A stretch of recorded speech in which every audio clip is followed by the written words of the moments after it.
पिछले क्लास में आप लोगों ने संविधान निर्माण की प्रक्रिया के संबंध में जाना, जिसमें कुछ प्रमुख तारीखों के बारे में चर्चा हमने किया था, जिसमें आपका संविधान निर्माण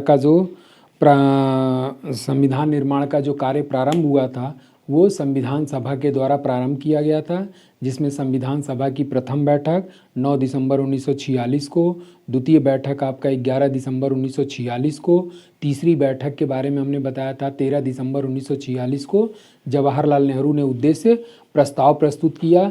उसके बाद से 29 अगस्त 1947 को प्रारूप समिति का गठन किया गया था और इस प्रारूप समिति के अध्यक्ष थे आपके डॉक्टर B.R. आम्बेडकर। तो पिछले क्लास में आप लोगों ने यहाँ तक पढ़ लिया। अब उसके बाद संविधान सभा के द्वारा जो निर्माण प्रक्रिया में आगे कदम उठाए गए उसके बारे में आज हम लोग चर्चा करने जा रहे हैं, जिसमें संविधान सभा के द्वारा संविधान निर्माण हेतु कितने वाचन किए गए थे? तो 3 वाचन किए गए थे। और इस 3 वाचन में आपका जो प्रथम वाचन था वो प्रथम वाचन कब से कब हुआ था? तो प्रथम वाचन हुआ था 4 नवंबर से स्टार्ट हुआ था और कब तक चला था? तो ये 9 नवंबर 1948 तक चला था। तो इस तरीके से आपका जो संविधान सभा के द्वारा प्रथम वाचन किया गया वो आपका 4 नवंबर से शुरू होकर के आपका 9 नवंबर 1948 तक संपन्न हुआ। उसके बाद से आपका संविधान सभा का जो दूसरा वाचन हुआ था वो दूसरा वाचन आपका हुआ था 15 नवंबर 1948 से शुरू होकर के 17 अक्टूबर 1949। 15 नवंबर 1948 से लेकर के 17 नवंबर 1949 तक आपका संपन्न हुआ था, 17 अक्टूबर 1949। तो इस तरीके से ये आपका दूसरा वाचन हो गया। और जो तीसरा वाचन हुआ था वो 14 नवंबर से शुरू हुआ था, वो चला था आपका 14 नवंबर से 26 नवंबर। 14 नवंबर 1949 से लेकर के आपका कब तक चला था? तो वो चला था आपका 26 नवंबर 1949 तक। तो इस तरीके से संविधान सभा के द्वारा कुल मिलाकर के संविधान के संबंध में कितनी बार चर्चा की गई? तो 3 बार चर्चा की गई, जिसमें आपका प्रथम वाचन 4 नवंबर से 9 नवंबर 1948, दूसरा वाचन आपका 15 नवंबर 1948 से प्रारंभ हुआ था और 17 अक्टूबर 1949 तक चला था, और तीसरा वाचन आपका शुरू हुआ था 14 नवंबर 1949 से 26 नवंबर 1949 तक। तो इस तरीके से ये जो 3 वाचन संपन्न हुए, इस 3 वाचन के पश्चात 26 नवंबर 1949 को 26 नवंबर 1949 को क्या हुआ? 2 वर्ष 11 माह 2 वर्ष 11 माह 18 दिन में भारतीय संविधान 26 नवंबर 1949 को क्या हो गया? बन करके तैयार हो गया, बनकर तैयार। अब इस तरीके से अब थोड़ा सा इस पे आप लोग थोड़ा सा फोकस करें कि इस भारतीय संविधान बनकर तैयार कब हुआ? तो 26 नवंबर 1949 को बन करके तैयार हुआ था। और इस 26 नवंबर 1949 को बनकर तैयार हुआ, इसी को भिन्न भिन्न शब्दों में क्वेश्चन पुटअप होते रहते हैं। अगला क्वेश्चन इस पे बन जाता है कि भारतीय संविधान कब अंगीकृत किया गया? भारतीय संविधान कब अंगीकृत किया गया? दूसरा क्वेश्चन इस पे बन जाता है कि भारतीय संविधान कब अपनाया गया? कब अपनाया गया? या फिर भारतीय संविधान कब अधिनियमित किया गया? कब अधिनियमित किया गया? या फिर अगला क्वेश्चन बन जाता है कि भारतीय संविधान कब आत्मसमर्पित किया गया? आत्मसमर्पित किया गया। तो इस तरीके से ये शब्दों के जाल में या शब्दों के हेर फेर में बच्चों के सामने कन्फ्यूजन क्रिएट होता है। तो एक तरीके से ये 5 शब्दों से क्वेश्चन पूछ देता है कि भारतीय संविधान कब बनकर तैयार हुआ, कब अंगीकृत किया गया, कब अपनाया गया, या फिर भारतीय संविधान कब अधिनियमित किया गया या आत्मसमर्पित किया गया। अगर इन शब्दों से कोई भी क्वेश्चन आ जाए तो अगर हिंदी में आपको कन्फ्यूजन क्रिएट होता है तो इन सभी का इंग्लिश एक ही दिया रहेगा और वो इंग्लिश क्या रहेगी, एडॉप्टेड। और जहाँ भी एडॉप्टेड से रिलेटेड क्वेश्चन आए उसका आंसर हमको क्या मारना है, 26 नवंबर 1949। तो इस तरीके से हमारा भारतीय संविधान 2 वर्ष 11 माह 18 दिन में 26 नवंबर 1949 को बन करके तैयार हुआ। जब बन करके तैयार हुआ तो इस दिन संविधान सभा के कितने सदस्यों द्वारा हस्ताक्षर किया गया, तो इस पे संविधान सभा के 284 सदस्यों द्वारा हस्ताक्षर किया गया था। 284 सदस्यों द्वारा हस्ताक्षर किया गया था। अब जब 26 नवंबर 1949 को भारतीय संविधान बनकर तैयार हुआ तो इस पे एक क्वेश्चन और पुटअप हो जाता है कि जब 26 नवंबर 1949 को भारतीय संविधान बनकर तैयार हुआ तो उस दिन कितने अनुच्छेद प्रभावी हुए, क्योंकि ये बन करके तैयार हुआ था आपका 26 नवंबर 1949 को, लेकिन पूर्ण रूप से लागू कब हुआ था, 26 जनवरी 1950 को। लेकिन इस पे क्वेश्चन अक्सर आता है कि जब 26 नवंबर 1949 को बनकर तैयार हुआ तो लागू हुए अनुच्छेद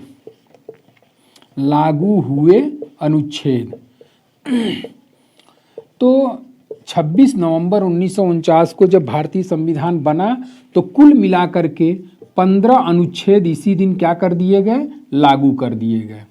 इसी दिन 15 आर्टिकल आपका तत्काल प्रभाव से तुरंत लागू कर दिए गए। और इसका वर्णन, इस चीज का वर्णन आप देखेंगे तो संविधान के भाग 22 के अनुच्छेद 394 में इसका वर्णन दिया गया है। और इसी अनुच्छेद 394 में ये कहा गया है कि तत्काल प्रभाव से अनुच्छेद 5, 6, 8, 9, 60, 324, 366, 367, 372 ये कुल मिलाकर के 15 अनुच्छेदों का इसमें वर्णन किया गया है, जो तत्काल प्रभाव से 26 नवंबर 1949 को ही सेम डे लागू कर दिए गए। उसके बाद से फिर संविधान सभा की जो अंतिम बैठक हुई, वो संविधान सभा की अंतिम बैठक आपका 24 जनवरी 1950 को हुई। और इस तरीके से संविधान सभा के द्वारा कुल मिलाकर के 12 बैठक का संचालन किया गया, आयोजन किया गया। और इस 12 बैठक के पश्चात भारतीय संविधान 26 जनवरी 1950 को पूर्ण रूप से लागू कर दिया गया। अब आ जाइए लागू पर मिलते हैं।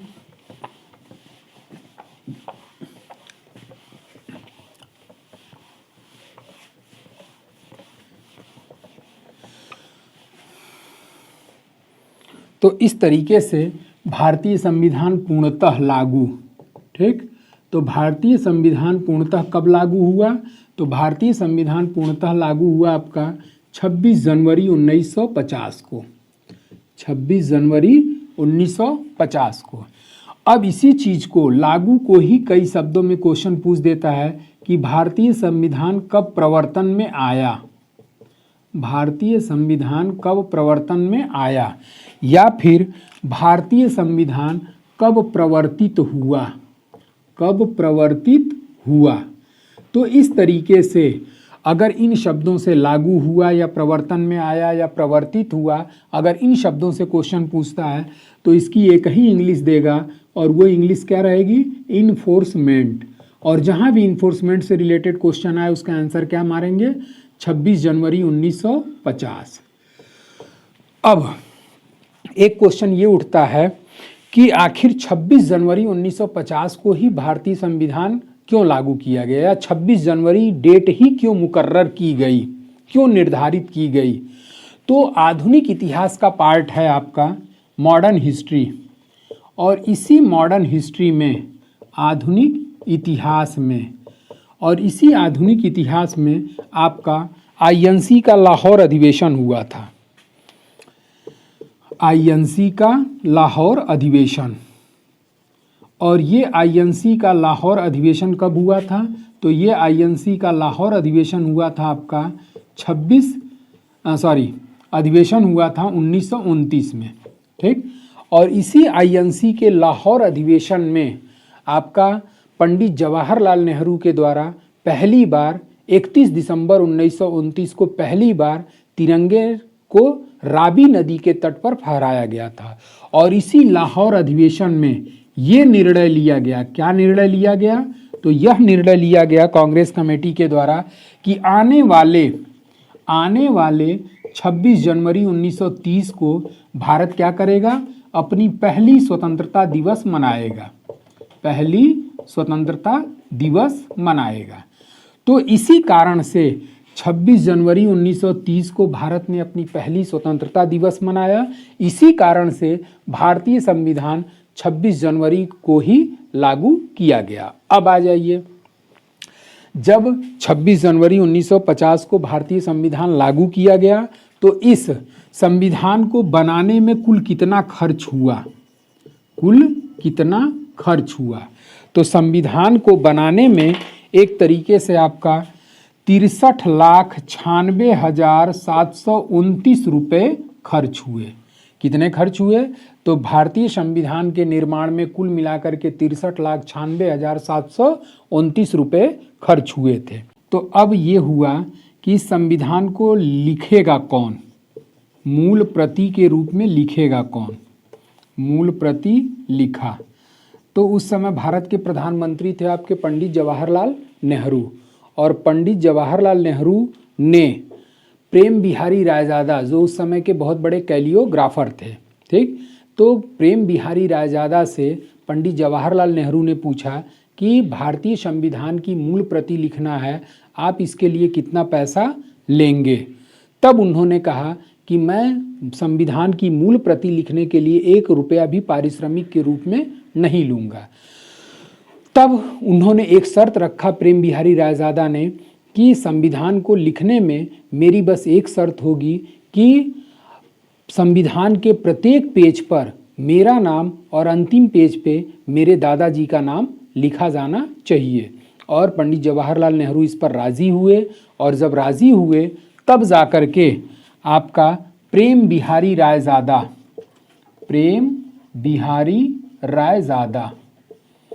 और ये प्रेम बिहारी रायजादा जो थे ये लिखने का कार्य क्या किए? प्रारंभ किए। और ये लिखने का प्रारंभ इन्होंने कहाँ प्रारंभ किया? तो लिखने की शुरुआत इन्होंने देहरादून में किया। देहरादून। और इस देहरादून में एक जगह थी शांति निकेतन। उसी शांति निकेतन में इनके द्वारा संविधान की मूल प्रति लिखने का कार्य प्रारंभ किया गया। जब मूल प्रति लिखने का कार्य प्रारंभ किया गया तो जाहिर सी बात है कि कोई भी चीज़ अगर आप लिखेंगे तो उसमें पेन का यूज किया जाएगा। तो उस पेन को कहाँ से मंगाया गया था? तो वो आपकी निब पेन थी। निब पेन यानी कि फाउंटेन पेन, जो स्याही वगैरह से क्या की जाती है? लिखी जाती थी। अब तो निब पेन का ज़माना ही चला गया। अब तो आपका सीधे सीधे जेल पेन आती है, निब पेन से कोई लेना देना नहीं। तो जो भी आपका निब पेन का यूज हुआ था वो मंगाई गई थी इंग्लैंड से, ब्रिटेन से, ठीक। और इस निब पेन को इंग्लैंड से मंगाया गया और उसके बाद जो पेपर यूज किया गया, जिस कागज़ पर लिखा गया, उस कागज़ को मंगाया गया था पुणे से। तो इस तरीके से प्रेम बिहारी रायजादा के द्वारा शांति निकेतन में आपका निब पेन जो मंगाई गई वो इंग्लैंड से, कागज़ जो मंगाया गया पुणे से, और इनके द्वारा लिखने का कार्य प्रारंभ किया गया। जब लिखने का कार्य प्रारंभ हुआ तो ये पूर्ण लगभग कितने दिन में हुआ था लिखने का कार्य? तो इसको लिखने में कुल मिलाकर के 6 माह समय खर्च हुआ। और जब 6 माह समय खर्च हुआ तो कुल कितने पेज में ये लिखा गया? 251 पेज में भारतीय संविधान को इन्होंने लिखने का कार्य संपादित किया था, ठीक। अब जब 251 पेज का आपका मूल प्रति बन करके तैयार हो गई तो इसका वजन कितना था? मूल प्रति का वजन जो था वो आपका था 3.75 kg। तो इस तरीके से प्रेम बिहारी रायजादा के द्वारा मूल प्रति लिखने का कार्य संपादित किया गया। अब जब ये मूल प्रति लिख दी गई तो थोड़ा सा सूना सूना लगता था। तब जाकर के उस समय के एक कलाकार थे नंदलाल बोस, और नंदलाल बोस से जवाहरलाल नेहरू ने कंसल्ट किया कि भारतीय संविधान को सजाने हेतु आप कितना पैसा लेंगे। तो इन्होंने कहा कि मैं भारतीय संविधान को डेकोरेट करने के लिए 25,000 रुपया पारिश्रमिक के रूप में लूँगा। और बाद में इन्होंने यह भी कहा कि नंदलाल बोस ने यह भी कहा कि अगर प्रत्येक पेज को डेकोरेट किया जाए तो ये टाइम टेकर ज़्यादा हो जाएगा, तो क्यों ना जहाँ से संविधान के भाग की स्टार्टिंग होती है सिर्फ उसको हम सजा करके डेकोरेट कर दिया जाए तो वो देखने में भी क्या होगा, अच्छा लगेगा। तो जवाहरलाल नेहरू इस पर राज़ी हो गए और इसी नंदलाल बोस के द्वारा क्या किया गया, संविधान को सजाने का कार्य किसके द्वारा किया गया, तो वो थे आपके नंदलाल बोस। तो इस तरीके से जब सजाने का कार्य भी पूरा हो गया नंदलाल बोस के द्वारा, तो वर्तमान में मूल प्रति कहाँ पर रखी गई है, तो वर्तमान में संविधान की जो मूल प्रति रखी गई है वो आपका नेशनल म्यूजियम न्यू दिल्ली या फिर सेंट्रल लाइब्रेरी इन पार्लियामेंट। तो इस तरीके से आपका वर्तमान में मूल प्रति कहाँ पर स्थापित की गई है या रखी गई है, तो वो है आपका नेशनल म्यूजियम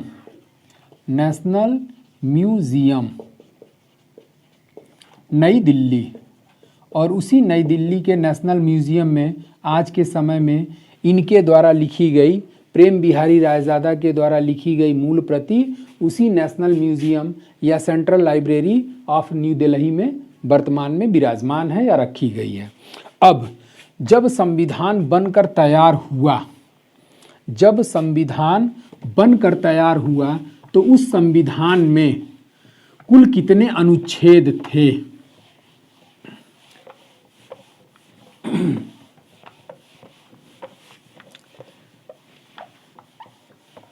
तो जब भारतीय संविधान बनकर तैयार हुआ तो कुल अनुच्छेद कितने थे, तो कुल अनुच्छेदों की संख्या आपका 395।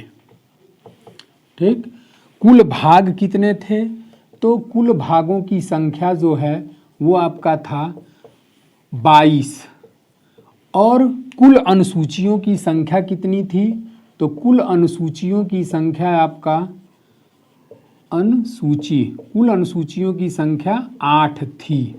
ठीक, अब केवल अगर वर्तमान में पूछा जाए तो वर्तमान में केवल डाटा आपका यही चेंज होता है कि वर्तमान में कुल कितनी अनुसूचियां हो गई, तो ये वर्तमान में आपका 12 हैं।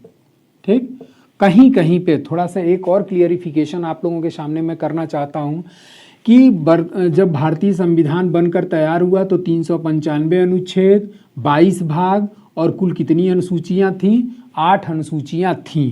जबकि वर्तमान में अगर पूछा जाए तो वर्तमान में मूल अनुच्छेदों की संख्या 395 अनुच्छेद, 22 भाग और कितनी अनुसूचियां हैं, 12 अनुसूचियां हैं।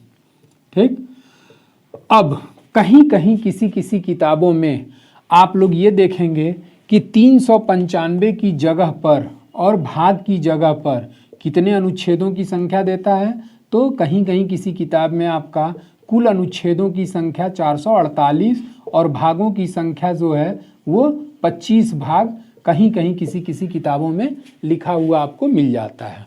अब इसका मैं क्लियरिफिकेशन कर देता हूं कि ये कैसे लिखता है, क्यों लिखता है। सबसे पहले हम लोग चलते हैं भाग को लेकर के। ठीक, जैसे कि संविधान का भाग 1 है और संविधान का भाग 1 किस चीज़ की चर्चा करता है, संघ एवं राज्य क्षेत्र की। ठीक, संविधान का भाग 2 है। ठीक, और संविधान का भाग 2 जो है वो नागरिकता के संबंध में उल्लेख करता है। संविधान का भाग 3 मूल अधिकार की चर्चा करता है। उसके बाद से संविधान का मूल भाग आपका 4 है और 4 जो है वो राज्य के नीति निर्देशक तत्वों का उल्लेख करता है। तो इस तरीके से आपका भाग 1 संघ एवं राज्य क्षेत्र, भाग 2 नागरिकता, भाग 3 आपका FR यानी कि फंडामेंटल राइट, भाग 4 डीपीएसपी यानी कि directive principle of state policy, जिसे हिंदी में कहते हैं आपका राज्य के नीति निर्देशक तत्व। ठीक, अब इसी मूल भाग 4 में ही एक खंड को जोड़ा गया। और वो खंड कौन सा जोड़ा गया? 4 क। किस संविधान संशोधन के तहत जोड़ा गया? तो ये जोड़ा गया था आपका 42वां संशोधन 1976 के द्वारा, 42वां संशोधन 1976 के द्वारा। और इस 4 क में क्या स्थापित किया गया? तो वो स्थापित किया गया था मूल कर्तव्य, मूल कर्तव्य, जिसको कि शार्ट में हम क्या कह सकते हैं? एफडी, एफडी यानी कि फंडामेंटल ड्यूटीज। तो इस तरीके से 4 में ही एक खंड को जोड़ दिया गया और उसको क्या नाम दिया गया? 4 क। एक आपका मूल भाग है 9, ठीक, और इस 9 में एक खंड को जोड़ दिया गया और वो क्या नाम दिया गया? 9 क, ठीक। उसके बाद से एक भाग आपका मूल भाग 14 और इस 14 में क्या जोड़ा गया? 14 क, ठीक। और 9 क में क्या स्थापित किया गया? तो 9 क में आपका नगर पालिका से संबंधित प्रावधानों को स्थापित किया गया। 14 क में क्या स्थापित किया गया? तो 14 क में आपका ट्रिब्यूनल या अधिकरण के संबंध में स्थापित किया गया, ठीक। अब यहाँ पर आपका मूल भाग 4 में आपका एक खंड जोड़ दिया गया 4 क और इस 4 क में क्या स्थापित किया गया? मूल कर्तव्य। एक आपका मूल भाग 9 और इस 9 में एक खंड को जोड़ा गया, क्या नाम दिया गया? 9 क, जिसमें नगर पालिका संबंधी प्रावधान का उल्लेख किया गया। एक भाग आपका मूल हो गया 14 और इसमें क्या जोड़ दिया गया? 14 क, जिसे ट्रिब्यूनल या अधिकरण के नाम से जाना जाता है, ठीक। अब अगर मैं ही आप लोगों से ये कहता हूं कि संविधान के भाग 23 में मूल कर्तव्य का वर्णन किया गया है, या फिर किसी परीक्षा में क्वेश्चन आ जाता है कि मूल कर्तव्य का वर्णन किस भाग में दिया गया है, तो क्या इसका आंसर आप 4 क मारेंगे या फिर 23 मारेंगे? 23 तो कोई पॉसिबिलिटी बन नहीं रही है, क्योंकि हमारे फंडामेंटल ड्यूटीज का वर्णन किसमें किया गया है? 4 क। तो जब 4 क में फंडामेंटल ड्यूटीज दिया गया है, तो जब इसको हम 23 नहीं कह सकते तो इसको 24 भी नहीं कह सकते, इसको 25 भी नहीं कह सकते। तो हम इसका सूटेबल आंसर आप लोग इस तरीके से दे सकते हैं कि मूल भागों की संख्या कितनी है? 22 है, और इसी 22 में खंड को जोड़ा गया और उनको गिनने के पश्चात, काउंटिंग करने के पश्चात आपके भागों की संख्या कितनी पहुंच जाती है? 25। कहीं भी किसी भी किताब में भाग 23 का वर्णन आपको, संविधान का जब बेयर एक्ट उठाएंगे तो उस बेयर एक्ट में संविधान के भाग 1 से लेकर के भाग 22 तक का वर्णन मिलेगा। 1, 2, 3, 4, 5 है, ऐसे करते हुए कंटिन्यूएशन में आपका 22 तक का मिलेगा। लेकिन 22 के बाद से भाग 23 का वर्णन नहीं मिलेगा, 24 का नहीं मिलेगा, 25 का नहीं मिलेगा। तो इस तरीके से मूल भागों की संख्या 22 और इसी को गिनती के पश्चात जो 3 जोड़े गए उनको गिनने के पश्चात उनकी संख्या कितनी पहुंचती है? 25। इसी तरीके से ये जो 448 अनुच्छेद हैं, इस 448 अनुच्छेदों में मूल अनुच्छेदों की संख्या हमारी कितनी है? 395, 395। और इसी 395 आर्टिकल्स में बीच बीच में किसी आर्टिकल में खंड के रूप में क्या कर दिया गया? जोड़ दिया गया। और उनको गिनने के पश्चात, काउंटिंग करने के पश्चात कुल अनुच्छेदों की संख्या कितनी पहुंचती है? 448 के लगभग पहुंचती है। जैसे एक उदाहरण आपका आर्टिकल 21 है, और 21 क्या कहता है? प्राण एवं दैहिक की स्वतंत्रता। और इसी 21 में आपका 86 संविधान संशोधन किया गया था, 86 अमेंडमेंट किया गया था। किस सन में? 2002 में। और जब 2002 में 86 अमेंडमेंट किया गया तो इस अमेंडमेंट के तहत इसी आर्टिकल 21 में क्या जोड़ दिया गया? 21 क जोड़ा गया। और इस 21 क में किस चीज को स्थापित किया गया? Right to education, right to education, शिक्षा का मूल अधिकार। अब अगर हम ये कहें कि आर्टिकल 396 में शिक्षा का मूल अधिकार दिया गया है, तो क्या ये आंसर क्वेश्चन सही माना जाएगा या आंसर सही माना जाएगा? बिल्कुल नहीं, क्योंकि राइट टू एजुकेशन या शिक्षा का जो मूल अधिकार है वो आर्टिकल 21 क में दिया गया। तो इसी तरीके से इन्हीं मूल अनुच्छेदों में खंड को जोड़ दिया गया है, और उस खंडों को जोड़ने के पश्चात आपका काउंटिंग अगर करेंगे तो 395 की जगह उस गिनती के अनुसार अनुच्छेदों की संख्या कितनी पहुंच जाती है? 448। लेकिन वर्तमान में मूल रूप से 395 अनुच्छेद, 22 भाग और 12 अनुसूचियां शामिल हैं। अब कुछ लोगों को ये नहीं समझ में आ रहा होगा कि भाग क्या है, अनुच्छेद क्या है।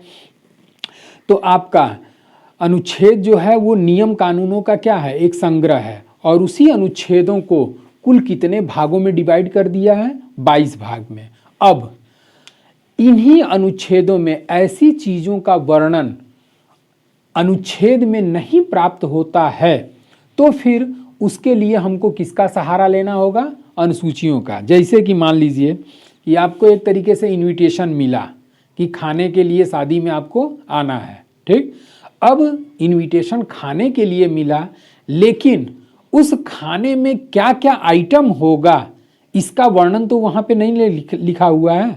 तो हमको इनविटेशन मिल गया खाने के लिए, लेकिन उस खाने में क्या क्या आइटम होगा उसके संबंध में हमको किसका सहारा लेना पड़ेगा, अनुसूची का।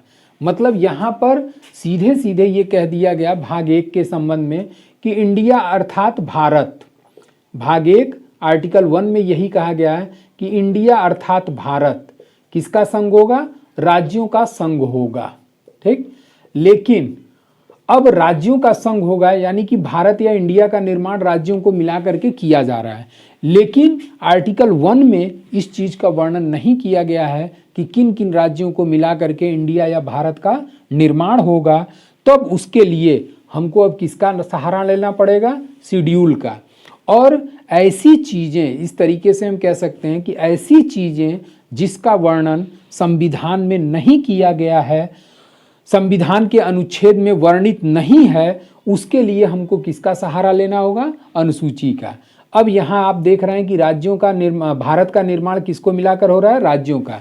लेकिन आर्टिकल 1 में राज्यों का नाम नहीं दिया गया है, केंद्र शासित प्रदेशों का नाम नहीं दिया गया है कि किन किन राज्यों या केंद्र शासित प्रदेशों को मिलाकर इंडिया अर्थात भारत का निर्माण होगा। तो उसके संबंध में हमको किसका सहारा लेना होगा, अनुसूची का।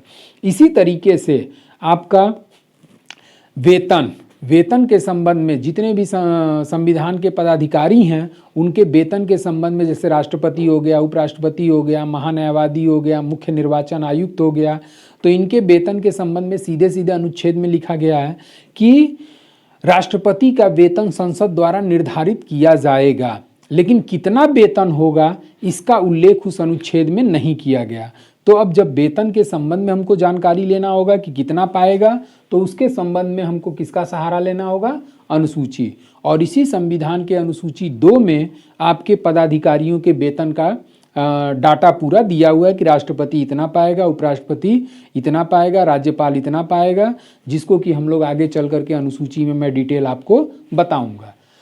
तो इस तरीके से आपका 395 अनुच्छेद, 22 भाग और 12 अनुसूचियां हैं। अनुसूचियों का मतलब आप लोग समझ में आ ही गया होगा कि ऐसी चीज़ें जिसका वर्णन आर्टिकल में नहीं दिया गया है उसके लिए हमको किसका सहारा लेना होगा, अनुसूची का सहारा लेना होगा।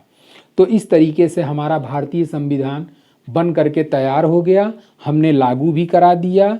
अब आगे हम लोग अगले टॉपिक के बारे में डिस्कशन करेंगे और वो डिस्कशन रहेगा आपका प्रस्तावना, प्रीएम्बल ऑफ इंडियन कॉन्स्टिट्यूशन, ठीक। और इसी प्रीएम्बल ऑफ इंडियन कॉन्स्टिट्यूशन के बारे में अब अगले क्लास में हम लोग चर्चा करेंगे। आज के लिए बस इतना है।